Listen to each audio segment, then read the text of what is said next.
Donc, juste quelques heures avant le début de ces pourparlers, il y a à peine 48 heures, il semblait que la principale pierre d'achoppement était la continuité donc, de l'opération israélienne dans le sud du Liban, justement. Aujourd'hui, la délégation américaine est partie, elle a claqué la porte de ces négociations parce que l'Iran n'a pas voulu négocier son statut nucléaire. Apparemment, c'est ce qui sort de ces négociations et des dernières déclarations de la partie américaine. Alors, sur quoi devons-nous nous concentrer pour comprendre cet échec aujourd'hui ?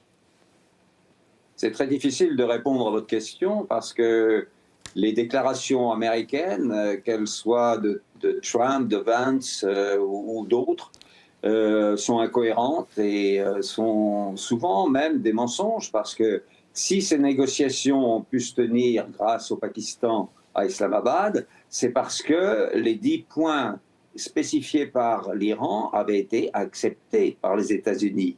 Et dans ces 10 points, il était bien dit que l'Iran gardait le contrôle de son industrie nucléaire. Il n'était pas question d'armes nucléaires, puisque l'Iran a toujours dit qu'il ne voulait pas se doter de l'arme nucléaire. Donc les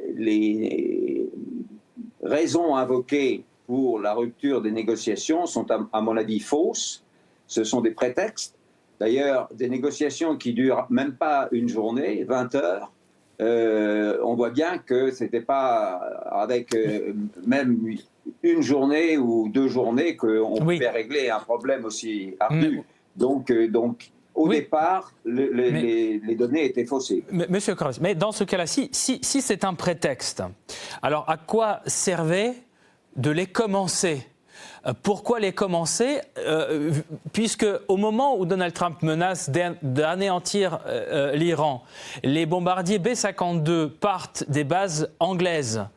À ce moment-là, Donald Trump qui dit « bon, j'arrête tout, parce que j'ai l'impression qu'on va pouvoir convenir de quelque chose », il se tire une balle dans le pied, il perd des points politiques. Donc là, il n'est pas comme un gagnant, il est comme un perdant après ces négociations. Donc à quoi ça a servi ? C'est stratégiquement un échec ou c'est un échec dans les faits ?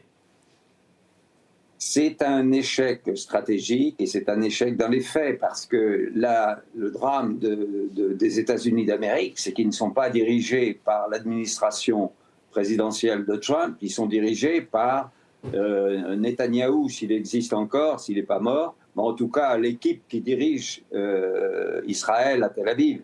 Et donc on voit bien que Vance est peut-être venu avec l'intention de déboucher sur un accord ou au moins une avancée, mais ce n'est pas en 24 heures qu'on peut tomber sur une avancée.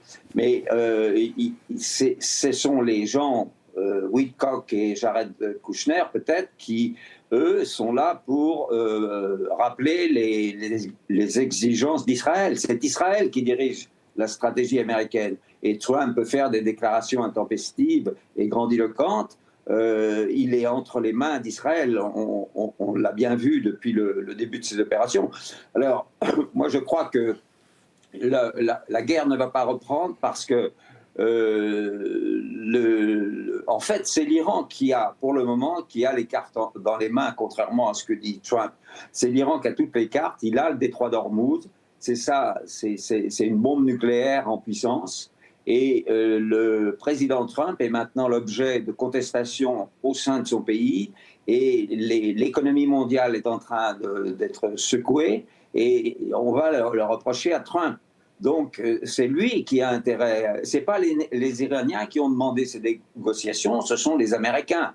Donc les déclarations sont des déclarations intempestives qui sont fausses. Les Iraniens sont dans une position où ils ont montré leur force et leur résilience. Bien sûr, ils ont subi d'énormes pertes, mais ils sont encore très puissants. Ils n'ont pas montré toute leur force. Et si les 2 destroyers ou corvettes là, qui voulaient entrer avaient continué, elles auraient été coulées par les missiles anti-navires de l'Iran. Donc l'Iran est en position de force pour faire appliquer et obtenir les 10 points qu'il a indiqués dès le départ. Et les États-Unis, on voit bien que maintenant ils parlent qu'on n'a pas obtenu l'arrêt de la bombe nucléaire, mais tout le monde sait que l'Iran ne veut pas de la bombe nucléaire. Donc, vous voyez, tout ça, c'est incohérent. La politique américaine est très difficile à suivre parce que ce n'est pas Washington qui décide, mais c'est Tel Aviv.